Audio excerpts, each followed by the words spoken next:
Alright, my friends, welcome back to All Cars. I am John. It is time for another Motor Week Retro Review reaction. This week it is the 1987 Nissan Stanza GXE. I chose this one because really like Nissans in the 80s, maybe in the 90s a little bit, but this is one of the most boring generic cars possibly ever. And I say that not with any kind of malice, not because I dislike it, but because it is utterly forgettable. Like, its mutant power is that your eyes just pass over it and you ignore it. The Sentra was good. The Maxima was good. The Stanza, thankfully replaced with the Ultima, but it's just utterly forgettable. So I'm doing this not only because you and I can have a trip down memory lane with our favorite beverage, but also because, well, what was it like? Let's find out. Motorweek is made possible by TireRack.com and RockAuto.com. This new Nissan Stanza represents a Japanese company's attempt to catch up. You see, the folks at Toyota have been upgrading and changing their models constantly, leaving Nissan with some cars that seemed a bit dated. So what do you do if you're Nissan and you want to get ahead in one of the industry's most competitive markets? First, you use what you know will work. That means putting the redesigned Stanza on the chassis and suspension of its luxurious big brother, the Nissan Maxima. And form follows function to give the Stanza the same square but stylish shape that has made the Maxima such a hit. You know, seeing this, I honestly like it a little bit more than I thought I was going to, and more than I remember. There's a lot of cues here that just really scream other things. I mean, at the front end, around the grille, I'm seeing a little Mazda 626, but also maybe some Sterling, right? Down the side here, certainly looks like back over the rear wheels, a lot of Honda Accord. There's just a lot of, it looks like everything else, and I would even say there's some Cressida in here as well. I think maybe that's just a side effect of what the Japanese were doing at the time. You know, if you remember back then, everybody was like, oh, all the cars look the same. And this one, unfortunately to me, just looks utterly generic. You know, there's a lot of cars that I think I could identify if you took the badges off. This, I don't know, it just doesn't do it for me. I don't know how else to put it. I don't dislike it. I don't think it's ugly. It's just utterly forgettable. A trim 5-door model is available along with this sedan. A closer inspection shows that fit and finish are also up to the Maxima standards.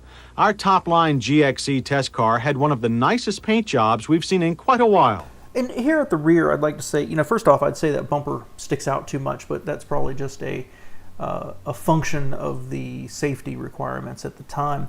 But the rear taillights there, I want to like them. They're nice and they're thick and they go all the way over to the license plate. I kind of like that with a little strip of metal above it for the trunk. But unfortunately, the overall impression is something that looks smaller than it really is. And part of that, in my case, is it reminds me slightly of a Mazda 323 or a later Ford Escort. But overall, I just think the rear design makes it just look a little smaller. This car's never struck me as big. So when you think about the Sentra and the Maxima, the Stanza just fell into this weird size category. It never was small, but it never really looked substantial at the same time. Now, hindsight being 2020, I kind of like this squared off look, but it's still utterly forgettable. Useful features include dual remote mirrors on breakaway mountings and an inside release for the fuel filler door. Styling elements combine gracefully to give the impression that the Stanza is larger than it actually is. For the record, it's 4 inches shorter than the Maxima. The Stanza may get its skin from the Maxima, but its heart comes from another Nissan. The 2-liter fuel-injected 4-cylinder comes directly from the base 200SX. It generates a substantial 97 horsepower and 114 pound-feet of torque. But while power is good, accessibility for maintenance is not. Some spark plugs and the oil filter are tricky to reach, and a sticky anti-rust coating on the engine makes any work a messy affair. So I want to laugh at that 97 horsepower, right? But I was just actually reading an article which was 1990 sports coupes being compared over on Car and Driver, and some of those only made about 100 horsepower years later. Not an overly powerful engine here. Not horrific, just not overly powerful. It strikes me as slightly weak, but it is refreshing to hear somebody actually talk about the accessibility of the engine. I think a couple of these Motorweek reviews, they've said something about it. It's never been consistent, but that was one of the big complaints, certainly as emission standards came around and there was an explosion of vacuum and then an explosion of wires and hoses and everything else. It became harder, and one of the arguments for American cars typically was they were easier to work on and parts were cheaper. So it's interesting to hear Motorweek actually say something about getting in there to do basic maintenance. But sticky or not, the engine works fairly well. Our 0 to 60 time for the Stanza was an okay 12.5 seconds. The quarter mile took 18.6 seconds at 71 miles per hour. Acceleration is overall about average for a family car. The standard 5-speed manual transmission is really the only thing that holds the Stanza back. The shift action between 3rd and 4th is sloppy, making it hard to tell when 4th engages. Our car's weak, noisy clutch didn't help either. A smooth shifting 4-speed automatic transaxle is an option. Braking performance is much closer to what we'd expect from the Maxima's little brother. The front disc rear drum stopped our Stanza with an average of 121 feet from 55 miles per hour. While a soft pedal shook our confidence, stopping performance was consistently good. So let's jump in there. Not great. I mean, I think they're being very kind here, and I think it kind of shows when you listen to how they word it. Not great acceleration. They might say it's mid-pack, maybe it's competitive, but unexciting. Just, it gets there. Japanese manufacturers so often were complimented for their careful construction and their sweating the details. So it's interesting to hear a brand new Nissan come out and then be criticizing the shift linkage there. Just underwhelming. You can see why people weren't raving about it. It wasn't a mini Maxima. It was just okay. I would say, look at the build quality lines, the gaps on the panels here around this hood. I've been watching this on the car, and really impressive. Really impressive. And the braking, that's pretty solid. Not outstanding, but very solid. And what impresses me is not only is it an average of 121 feet, no drama, right? Sounded like it was locking up a little bit, but it wasn't like one tire got offloaded and all of a sudden smoke came. It just stopped. Pretty impressive. The Stanza has a tendency to drop its nose in hard braking. On some cars, this makes for crooked stumps, but our test car was always straight as an arrow. The Stanza gets most of the Maxima's suspension components, but that doesn't automatically mean it has its handling abilities. Softer springs, a noticeable lag in the power steering, and a light rear end mean you'll be taking a leisurely tour through corners. The car is also a handful during sudden maneuvers like an emergency lane change. But while that soft suspension makes for a lot of body roll, it does give the car a very comfortable ride. And in the Stanza, sound insulation has also been maximized.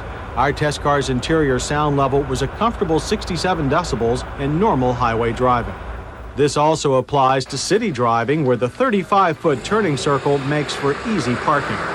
And our test produced a mileage figure of 29. Not bad for a car of this size, and one with EPA ratings of 23 city and 28 highway. The Stanza's reclining front bucket seats are very comfortable.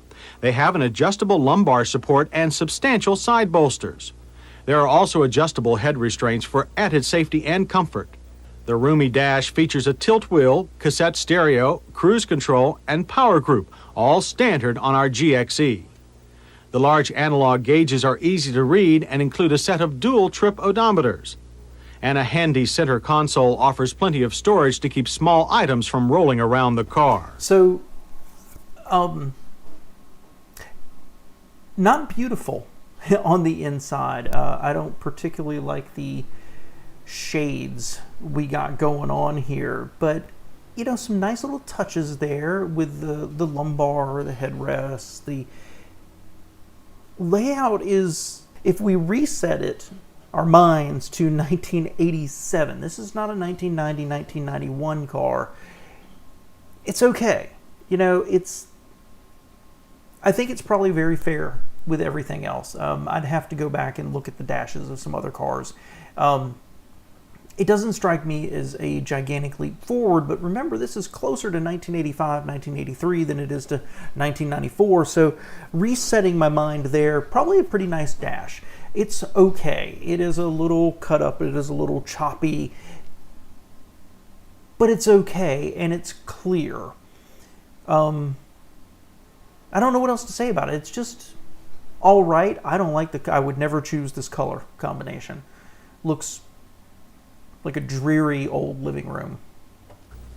The roomy rear seat offers plenty of comfort and a split folding back that allows access to the trunk. The trunk itself is spacious with a low liftover for easy loading.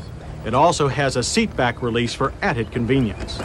The Stanza in GXE trim starts at $11,299. Even with full options, the price is only $12,049. Not bad considering all the luxury and standard features. So our list of hits starts with the price. We also like the Stanza's handsome Maxima-like styling, the comfortable roomy interior, and the wealth of standard features. Misses include swishy handling and a vague shifter. On our safety check, the Stanza passes with standard halogen headlights, steel radial tires, and 5 mph bumpers. It still lacks front passive restraints and rear shoulder belts. The Stanza GXE offers Maxima-style comfort and luxury at a family car price. So if you've always wanted a Maxima but couldn't afford it, now you have an option. And that's Nissan's whole strategy for the Stanza: borrowing. And despite the car's few shortcomings, we think it's a strategy that works. You know, I don't know how the Stanza ever actually sold in the marketplace. You never really saw them running around like you did with Camrys and Accords and everything else. I always kind of have considered it to be a failure, but I've never gone and looked up its actual sales numbers. And here, you know, this is very interesting because the review strikes me as, what are the strengths of the Japanese manufacturers back then? And the Nissan seemed to play right into it. You know, ergonomically, relatively dash of larger one pieces that don't squeak as much, careful construction on the outside, excellent paint, good enough overall of all of the handling while having a very good ride and exceeding the EPA numbers in terms of actually the gas mileage you're getting. But nothing there stands out to say, wow, I would have loved one. I didn't feel that way back when I was younger, and I don't feel that way watching this now. Now, first off, I would not have gotten it with a 5-speed, and that would take away one of their complaints. I wonder how much how much power and fuel economy you lost when you switched to an automatic there. But this is a car that I could see, if it was 1987 right now, this is a car I could see appealing to me. It's generic enough, it's equipped enough, it looks like it's carefully built and comfortable. And I think I would be very happy with that. But if it was 1987 and I was cross-shopping to a Mazda, a Honda, a Toyota, or any of the other manufacturers that are out there, why buy the Stanza? I think the Toyota or the Honda, the Accord or the Camry would be better. A Cressida would be better. Mazda 626 really jumps out at me here as the car that compares very favorably to this and is a much better vehicle in my opinion. I just don't see anything here that would really move a buyer when their competitors all had many of the same strengths. This ends up not changing my mind. The Stanza is a forgotten vehicle for me. There are small vehicles that people mention once in a while in comments that I just like, what is that? I've never heard of it. But there's vehicles like this that if we were talking about the 80s and I was listing some of the cars, I don't know how long in the list I would get before I ever found a Stanza, and if I would even remember it at all. It is an utterly forgettable car. Let me know your thoughts below, guys. If you had one, if you feel differently, if you thought it was the most beautiful thing since Cheese Whiz, let me know below.